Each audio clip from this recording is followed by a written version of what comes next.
இது case politics best ரைட்டுன்னு நினைக்கிறீங்களா தப்புன்னு நினைக்கிறீங்க? இப்போ சினிமாவில் எல்லாருமே டேரக்டர்ஸ் சிலவங்க நான் ஒரு நல்ல ஒரு மோட்டிவேஷனோட ஜாதியை பற்றி பேசுகிறாங்க. இந்த மாதிரி ஜாதியிலேருந்து இந்த மாதிரி கீழேருந்து வந்தவங்க மேலே இப்படி நல்லா வந்திருக்காங்க அப்படின்னு சொல்லி.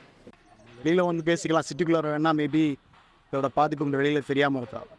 எல்லாம் கிராமங்களில் இல்லை நடுத்தரப்பட்ட நகரங்களில் இன்றைக்கும் பார்த்தீங்கன்னா ஜாதி ரீதியாக எல்லா வகையிலும் பிரிஞ்சிருக்காங்க. அது படிப்புலையும் சரி.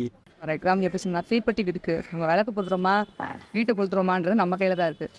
ஆனால் சினிமா எடுக்கிறவங்க அவங்களுடைய வருமானத்துக்காக அதை பயன்படுத்துகிறாங்க.